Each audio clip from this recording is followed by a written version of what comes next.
So actually, I really didn't want to make a video about this, but YouTube keeps on harassing me. These videos keep on showing up in my feed claiming The Batman was like some sort of masterpiece or something. Some sort of work of art.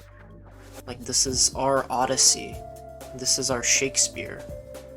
And I was just like, What? it's okay, I guess. Like, okay.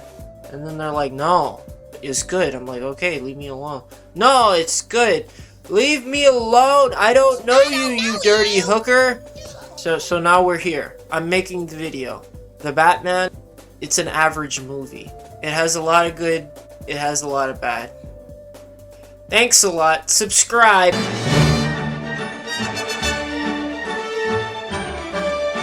No, okay. We're gonna do the real thing.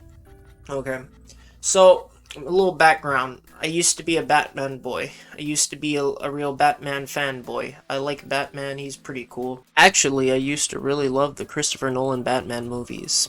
But as of recently, I thought they're a little bland. They're kind of smart, crowd-pleasing movies. They're really enjoyable to watch, but they're kind of like garlic bread. You know, garlic bread is really good. But garlic bread can only get you so far. They're really good the first time you watch them, and they're fun on subsequent viewings, but they're not as good as I think they could have been. At least that was my view before watching The Batman, and I'll explain what I mean later. Well, just to be clear, this is not going to be some sort of The Batman hating video, because honestly, there's some things that this movie does really great. The first 15 minutes of this movie had me so grabbed in. The interpretation of Batman pulled me in quicker than any other interpretation of Batman has so far. Batman is almost like a serial killer who doesn't kill. Stalking, lurking, LARPing as a normal person, getting near his victims, striking fear into people. I really like to see him just fighting normal people. It's not like he's trying to save the city. He's just beating up people for beating up people, which is the root of all superheroes and why superheroes are cool, because they stop robbers and they stop drug dealers and they stop these people. That's the reason superheroes are cool, not because they save the universe. The way that they show Batman signal, specifically stopping graffiti and stopping crimes, was actually really cool to show that he is an inspirational figure changing things. All of that I really enjoyed, and I really enjoyed the intro to him. Seeing him talk to himself and, in effect, the audience in journal, I thought was going to be the beginning of a great movie, because it was going to be like a noir film where the detective is always talking and thinking out loud. And it was going to be really cool because Batman was going to get to be the main character in his own movie for once. But that didn't happen, unfortunately. It would have also given us a lot of insight into what the character was thinking. It only happens like twice and then once at the end. So he doesn't speak that much during the movie, which would have given us a lot of key details on who he thinks the Riddler is, what type of person he thinks he is, who he thinks Catwoman is. All of this stuff would have been really insightful to learn. We would have actually gotten to hear his journals, but he just stops them. I love the obsessive way that Batman reviews his failures and his victories over the bad guys. He's an insomniac who just lives and breathes Batman. Like Rorschach from Watchmen. Just is Rorschach. I really liked the cinematography, and I really loved the filming and the environments of it. It's the best looking Batman movie. It's the most well realized Gotham City ever. It's not lost on me that that takes a lot of hard work, and I appreciate that. I appreciate these things, okay? I am not negative man. I am not evil. I am not evil black hole man who hates everything. But let me explain to you where this movie got it wrong. Within the first 15 minutes, it sets up a lurking, stalking Batman trying to find his victims. And the criminal is set up as a serial killer. So they're dark reflections of each other, which is potentially the greatest setup for a Batman movie ever. A stalking, alone, insomniac Batman trying to find one man in the city who's going to tear it all apart through his murders. They're both the different sides of the same coin, trying to bring justice to Gotham City, lurking after people they see are criminals, trying to find the truth. And, you know, honestly, on paper, it sounds better than The Dark Knight. Sounds better than, like, any Batman movie and most superhero movies, period. But unfortunately, that's not really what we got in the end. So, I'm gonna break down what went wrong now, after all the main positives are out of the way. The core problem with this movie is, in fact, the villain, the Riddler. Now, in most comic book movies, they're dealing with characters like Scorpion, or Vulture, or Big Wheel, really low-tier comic book villains that essentially the writers designed to be cool-looking foes for the hero to fight. But we're talking about Batman. All of Batman's iconic villains stand on their own 2 feet and don't need to be adapted in the same way that most comic book villains do. As an example of this, in Spider-Man 2, Doc Ock is made to want to create fusion to save the world, and it is tied into him wanting to help Earth. It's also tied into the AI in the back of his tentacles, and it's tied into the death of his wife, and yada yada yada. Okay? Well, none of that's really in the comics. But you gotta put that in because it's gotta be a good movie. And it is a good movie. But if you were just to put in the comic book accurate Doc Ock, he'd just be some crazy guy that radiation made him crazy. And that's really boring. The same is true for Sandman in Spider-Man 3. And it's true for lots of different villains in superhero movies. The deal is, you didn't need to change the Riddler, because the Riddler is already a fully realized character with concrete goals that are interesting and thematically deep enough to create a great movie-going experience. He's not the obsessive, uncontrollable way that the Riddler is shown in this. I knew from the trailers walking into this that I wasn't going to like the Riddler's interpretation. They actually talked about this in making The Dark Knight. They almost made Heath Ledger's Joker wear black. They wanted to desensitize the fantastical elements of the source material in order to make it seem more realistic. But in the end, they chose to go with purple. Why? Because that's who the character is. The character of the Riddler is a bowler hat with a mask, with green and question marks everywhere. Trying to defantasize the fantastic is kind of ridiculous to me, because I feel like Nolan would have even put a green hat on his head and given him a cape. It's kind of silly to see him only as a Criminal Minds villain and not as a man who actually sees himself as a supervillain and dresses as such and acts as such. That being said, I could still have enjoyed the movie if it was a serial killer, Zodiac killer inspired Riddler, because ultimately, I mean, they get characters wrong all the time and it ends out great. Like Thanos from Avengers. That's not his comic book motivations. But, honestly, the Thanos from the Avengers is, like, awesome. So it's like, you know, whatever. When an interpretation is good, an interpretation is good. But the other element of the whole Riddler thing is this interpretation is bad. Now, at the beginning of the movie, it was pretty creepy. All the murders and him controlling the narrative of the media and really ragdolling Batman around with who he's murdering and trying to get him to look into different subjects did make the Riddler seem like a foe not to be messed with. But as the movie goes on, and specifically when Batman meets the Riddler, it becomes apparent that the Riddler is just some mentally challenged social outcast who doesn't understand anything about anything, and he is literally just some crazy person.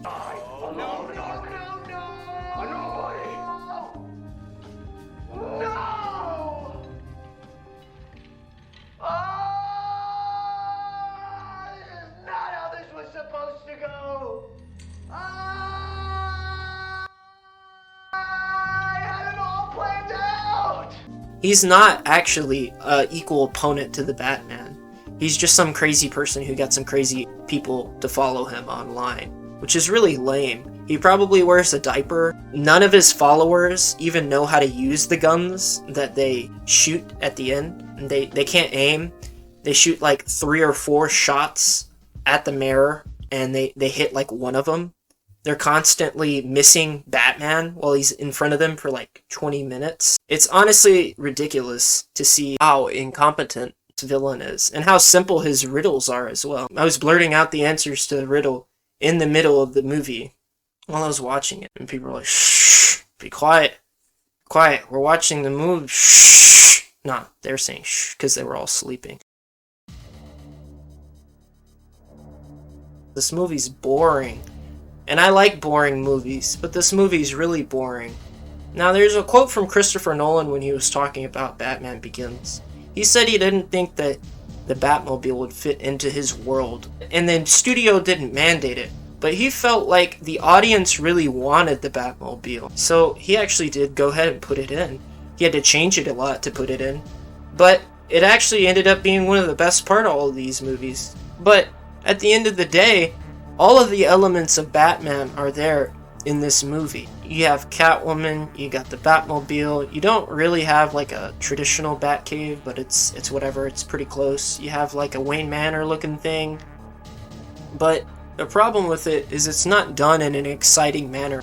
The closest thing I would say to an exciting sequence in the movie is the very first fight scene that is very awesome, of Batman beating up a bunch of people. And I think that's what people want to come to the movies and see, is Batman beating up a bunch of people. And that scene was cool, because he not only uses his strength, he uses a couple of gadgets as well. And also, I guess the Batmobile chase after Penguin was pretty cool, but ultimately it was kind of boring in comparison to The Dark Knight and the Batman Begins chase scenes. And you say, oh, well, this is a different movie. It doesn't have to think about that. No, it does have to think about that, because it's coming after those movies. You can have your little weirdo investigation detective movie in the Batman franchise. You can say, oh, well, don't criticize it for being boring. Don't criticize it for not having action in it. But this is a franchise. You expect people to come to the Batman movie and get like 3 or 4 action scenes in it and be happy with that. And most of them are just like kind of short action scenes in a 3-hour movie. You expect them to really care about this type of movie when there's not even that much excitement in it? The scene in Batman Begins where they have the cop chase is really exciting and really fun. Now, fun's a very interesting word to mention in this context, because there's barely any jokes in this movie. I used to think there was barely any jokes in Christopher Nolan's movies, but if you go back and you look at it, really, it's just the third act has less jokes. And in specifically The Dark Knight Rises, there's significantly less jokes for like the second half of the movie. But the movies are usually always winking at you. They have a lighthearted nature about them. They're having fun. They're always making jokes and banter. Even if they're not made for laughs, they're designed to create an atmosphere of fun and joy. Because everybody knows people dressing up in these costumes is kind of ridiculous. And these movies are not horrible to watch. They're fun to watch. There's lots of laughs in the Christopher Nolan Batman movies. I hope you're not a member of the fire brigade. I gotta get me one of those. He is in a vehicle. Make and color? It's a black tank. Right? That's right, sir. Any psychotic ex-boyfriends I should be aware of? Oh, you have no idea. There's barely any laughs attempted in this movie. There's not much wit. There's not any giggles. It just feels like kind of a miserable experience. Which, again, I'd be fine with if it was a little shorter. If it was like an hour and 45 minutes of Batman tracking down this serial killer has political goals, then that'd be one thing, and that'd be really cool. But this movie is 3 hours, and it doesn't feel like it needs to be at all. You have tons of scenes in the movie that are just too drawn out. They're not edited in interesting ways, and they don't really lead anywhere. I'd say the first 2 hours of the movie are the strong point of the movie, and I really like them. But the thing is the payoff of a mystery is just as important as the mystery itself. And the payoff of the mystery in this movie is that Carmine Falcone runs the police and runs pretty much everything in Gotham City, which is a fine enough twist. It's been done before. A good example would be Kingpin in the Daredevil TV show, which was done very well, but it also had a lot more time to do it successfully.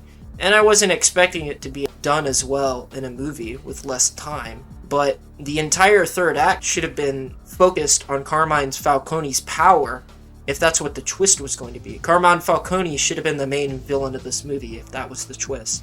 a man who controls the justice system and the criminal underworld. It's a terrifying idea. The Riddler shouldn't have even been the main bad guy in this movie. The entire last action sequence of this movie feels totally counterintuitive to the entire film of less action. They just suddenly make up, oh, there's a seawall, and yes, I know, I saw there was newspapers that mentioned seawall and walls before in the film. But they just, oh, by the way, there's a seawall, and it blows up, and now there's an emergency, and now there's this big action scene. And it's like, oh, okay, well, that's kind of stupid. At least in the Christopher Nolan movies, even if you would say the third act got a little too big for its own good, they were set up. In Batman Begins, the microwave emitter whatever machine was set up within the first couple minutes of the movie, with the flower being the root of the core theme of the movie, which is fear. In The Dark Knight Rises, the nuke was set up within the first couple minutes of the movie again, with Bane getting the scientist. So it's like, yeah, I kind of get it that you want to do like a big action sequence at the end. Not only was this action sequence not exciting, it just came out of nowhere when the movie already felt like it should have been ending. And it wasn't an exciting action sequence. Batman gets shot like 5 times in it, or he gets shot like a ton of times in the movie, which just makes the movie kind of boring. I only remember one time Batman was shot in the Christopher Nolan movies.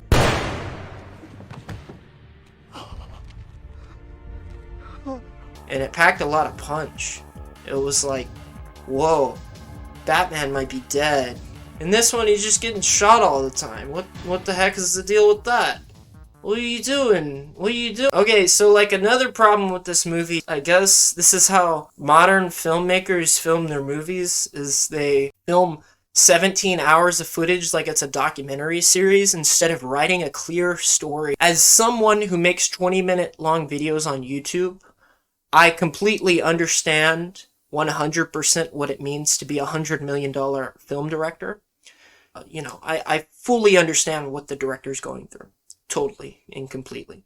But at the same time, it's like, look, dude, you can't film 4 hours of material for this movie. This is not a comedy. This is not a documentary. You have to have an end goal. Was this movie supposed to be 3 hours when they started filming it? Was this movie supposed to be 2 hours and 30 minutes? Was this movie supposed to be 2 hours? How long was this movie supposed to be? And how do they create so many redundant scenes? Like, yes, I understand when you're making a movie, there's deleted scenes.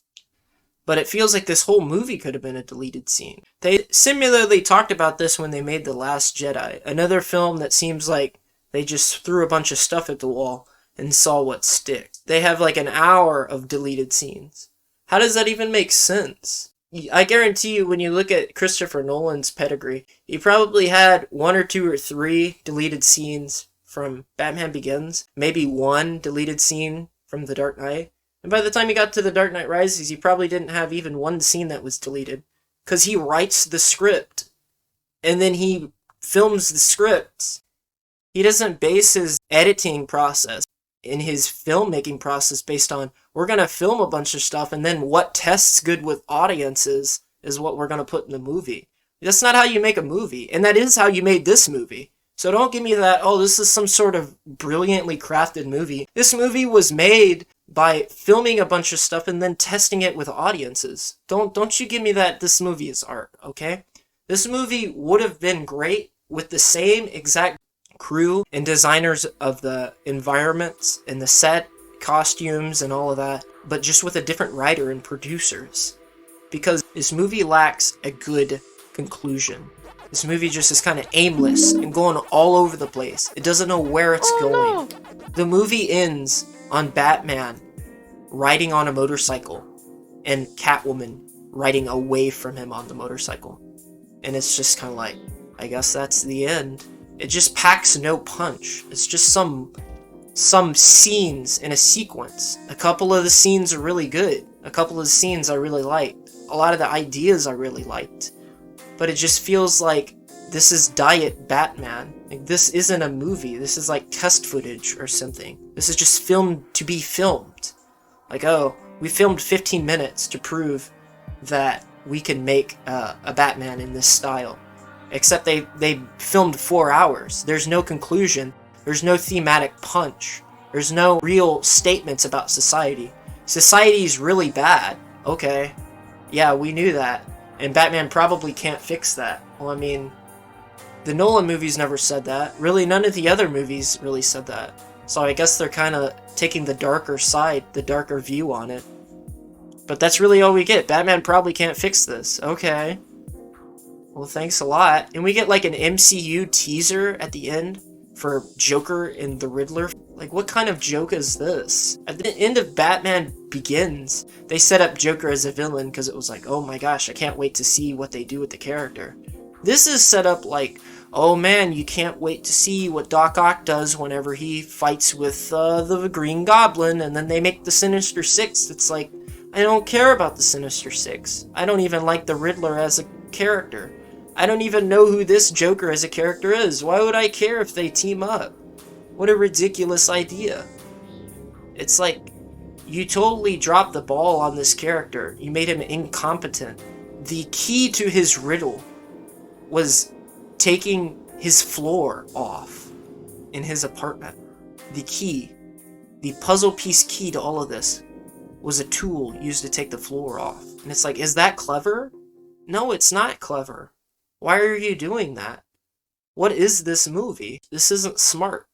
Now, I'll give the movie this.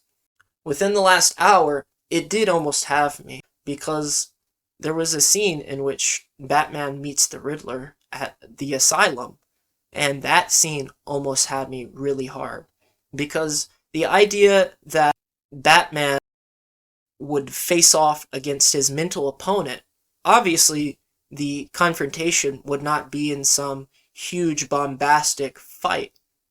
Except, of course, it was, because movie, I guess, because in the 3 hours of movie that they wanted to put in the movie, they had to make at least some of it exciting, even though they could have made the rest of the movie exciting and then make the ending interesting and thought-provoking. They didn't do that. They made the ending somewhat exciting, yet a terrible action sequence, and then they made the rest of the movie kind of boring, yet somewhat interesting at the same time, but lackluster for general audiences. Yeah, what a brilliant move, Matt Reeves. What a brilliant move. It appears in the context of the scene that Riddler is telling him that he knew he was Batman all along, which would have been amazing to have a serial killer facing off against corruption in Gotham City, the polar opposite of Batman. Batman's searching for him, the serial killer constantly getting in Batman's head, and then the serial killer ends up knowing who he is and claims that he's corrupt himself and putting him on trial in a sense. How would Batman respond to that? Can Batman allow his secret to get out? Is killing the bad guy on the table? Can he convince the bad guy that he is actually good for Gotham City and that he'll clean up the corruption? Can he convince the bad guy to be quiet? All of these questions would have been great. And although I agree that it really shouldn't have even been the Riddler in the end, even if it had been the Riddler, if they would have pulled the trigger on this idea and had the Riddler know Batman's identity, it would have been really cool. I would have been like, wow, dude, this is something unique. It reminds me a lot of in the TV show Sherlock and in the Sherlock Holmes movies, the confrontation between Sherlock and Moriarty is a confrontation of minds. And also in the first Sherlock TV show episode, the confrontation at the end is a contest of minds, not of physical fight. And that's really cool. And that would have been really cool to do in a Batman movie. I would have really liked that. But that's not the direction they went. This movie does not have enough to say, or a clear enough story, or a well-structured enough story to be 3 hours. 3-hour movies that are really good are really hard to make. A good example is Lord of the Rings. Another good example would be, honestly, The Dark Knight Rises. It's almost 3 hours. I think it's a very well-paced, well-made movie. A good example would be The Great Escape. It's almost 3 hours long. Just watched it the other day. I had no idea it was almost 3 hours long, because it just briskly went through and you were sucked into it. It's a great movie. Another great movie is Once Upon a Time in the West, which is so confusing the first hour of it, but once you finally start to understand what's going on, the mystery reveals itself. And not to mention, it's edited way better than this movie. This movie is flatly edited, which is obvious because they didn't even know what they were going to put in the movie and what they were going to keep out. So how do you even emphasize things that you don't even know are going to be in the movie when you're filming it? So there's great 3-hour movies, and then there's bad 3-hour movies. In this context, I think this movie was not exactly a great one. It doesn't do much with its length. You could have cut a lot of the scenes, but it could have cut the scenes that are there down a little bit. This movie could have easily been in a 2-hour and 40, 2-hour and 30 movie, and I think people would have reviewed it better. I do love getting into the atmosphere of Gotham and seeing Batman do the technical work of a detective. But you can have little tiny bits of that, or 1 or 2 long scenes of that. You can't have a huge amount of the movie be that if it doesn't go anywhere. And it didn't really go anywhere in this. It's like, okay, Batman caught the Riddler at the end. Some guy ran the city, and the Riddler just shoots him, and then that's the end of that. Like, oh, okay. There's no concise, disciplined eye behind the camera, understanding what to put and not put. Another thing I want to talk about is the casting. Robert Pattinson is... oh, what is this? It's a bird? That's kind of weird. Oh my gosh, it's flying away. Well, okay, I may have gone too far this time. Oh gosh, what have I done? Okay. Robert Pattinson has a lot of stupid stuff in this movie that he does. He literally tells Alfred, "You're not my father." Like, what kind of joke is this? This is Batman. This is The Dark Knight. He's supposed to be 30. This is a joke, okay?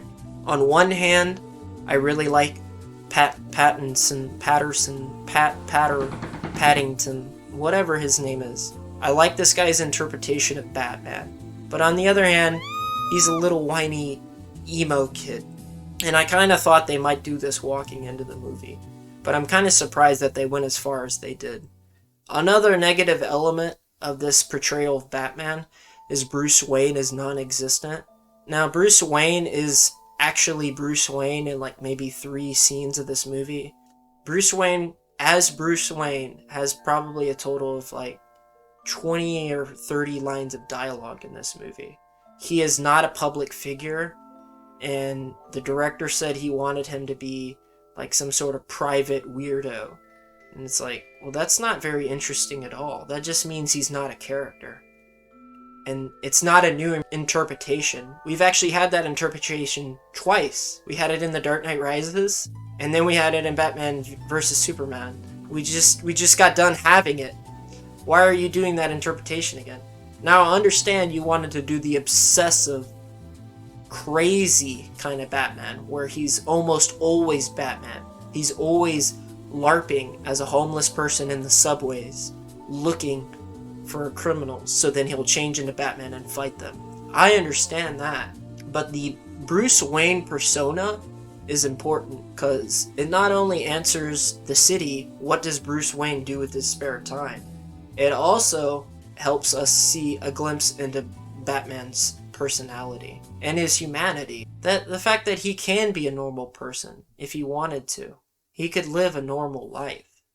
We don't see any politics relating to Wayne Enterprises. We don't see him at any public events. We don't see him being a playboy. We don't see him anything. And he doesn't have to be a playboy. You can do many different types of interpretations with Bruce Wayne. But the way they took it was, we're not doing an interpretation. He has no interpretation. He's just a mystery. And that's really stupid to me. Even if it was only a couple scenes, I think they should have shown him as a millionaire just a little bit. On his free time in the weekends, having to keep up appearances because he's gone for like 7 days a week on the streets and then in the Batcave reviewing the crimes that happened last night and then investigating and then on the streets again the whole night. He just doesn't sleep. So somebody who's never in public light has to make photo ops at some point. He has to do something in order to make it clear that he's not Batman. It kind of neglects that whole aspect, and they mention it a lot in the movie that, oh, the Wayne legacy is on your shoulders, and he says he doesn't care, basically, just like Christian Bale did.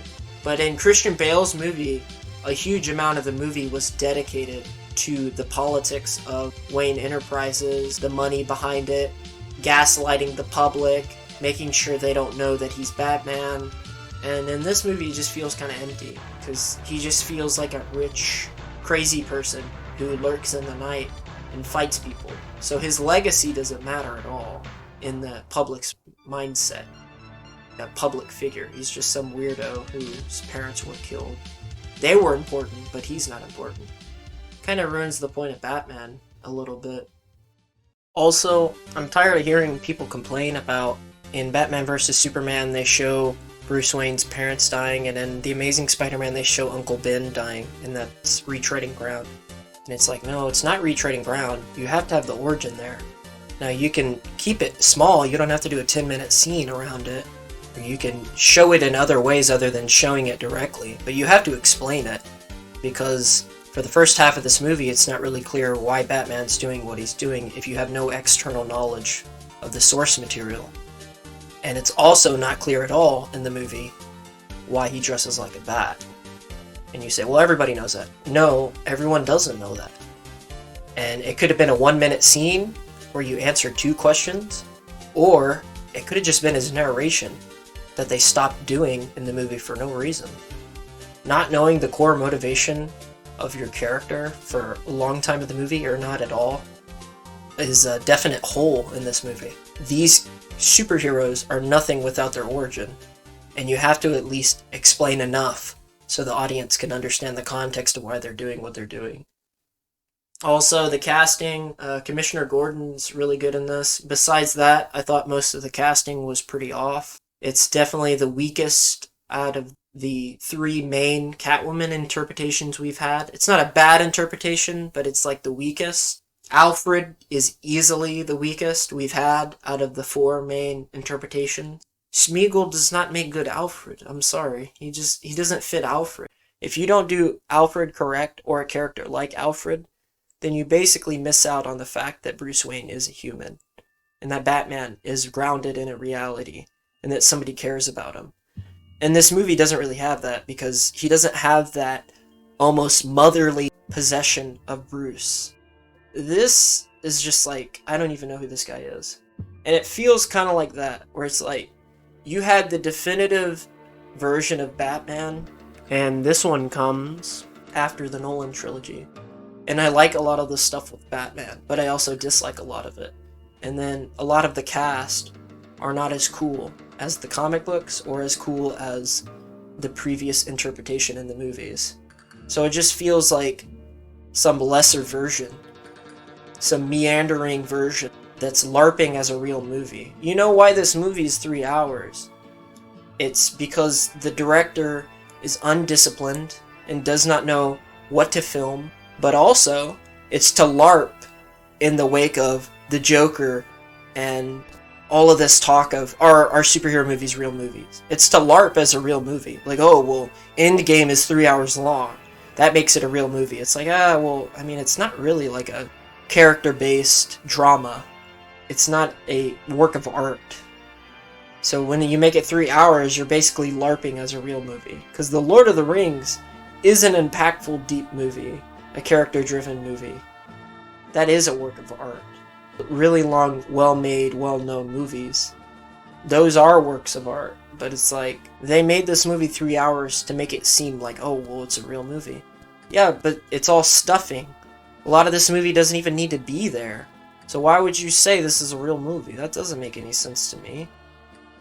The Dark Knight trilogy, all of them, are more concise, have more to say, they're more impactful, they're more funny, and they have more action scenes in them.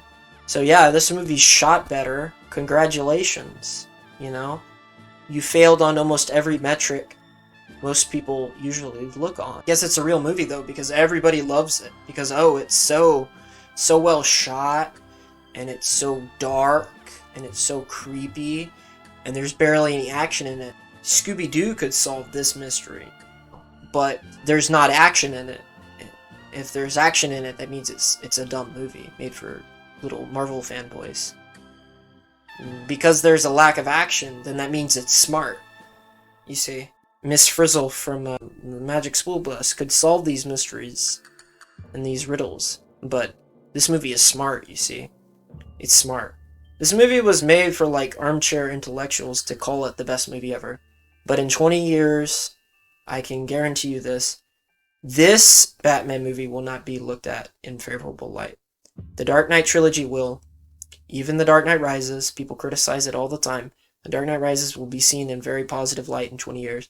The Batman will have been forgotten, and most of this supposed new trilogy will not be good unless something fundamentally changes on how they make them. So I find it funny that nobody's actually pointing out what is considered bad in this movie was not considered bad by the media 2 years ago.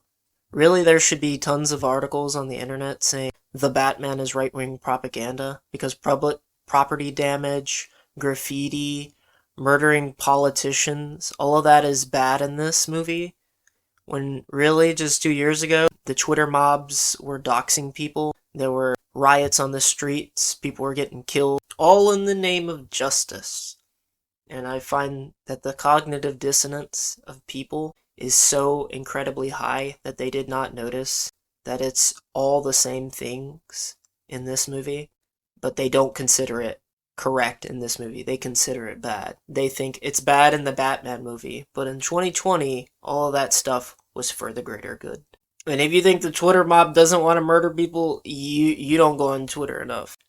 I also find it kind of comforting as well that people automatically assume that these things are bad and that the culture will move on from these things and they will not support doxing or graffiti or public damage or murdering people just because of their private lives or their mistakes in life. So it is kind of funny, the cognitive dissonance on one hand, but on the other hand, it makes me kind of happy that people realize all of that stuff is wrong. I thought it was really awesome that they furthered anti-white racism. I believe this is the first major movie I know that referenced white privilege, so that's great. Putting it out there in the ether, letting it affect our culture. And you can make the argument that yes, Catwoman would believe that type of ideology because she's an anti-hero. And I buy that, but it's not good for society. It's very toxic and divisive. It's kind of ridiculous that they mentioned that and gave a voice to anti-white rhetoric. But you know, that's Hollywood for you. See you in 3 years, kids, when we have a movie about Batman fighting the Riddler and the Joker. That is 3 hours and 12 minutes long, and it barely has any action in it. I feel like it'll be better, though. He'll probably learn. People need to stop kissing up to this movie's butt, though, and need to criticize it, because I want these movies to be better. And I think with Robert Pattinson and the director and the way they made the world, you can easily have a better next one. This feels like a misfire for me. This feels like a proof of concept. They need to get back on the game, make the next one better, make the next one funner, make it a fun movie to watch, exciting, pack a punch, and have a thematic into it. And don't film for 17 hours, Matt Reeves. So that was all for now, kids.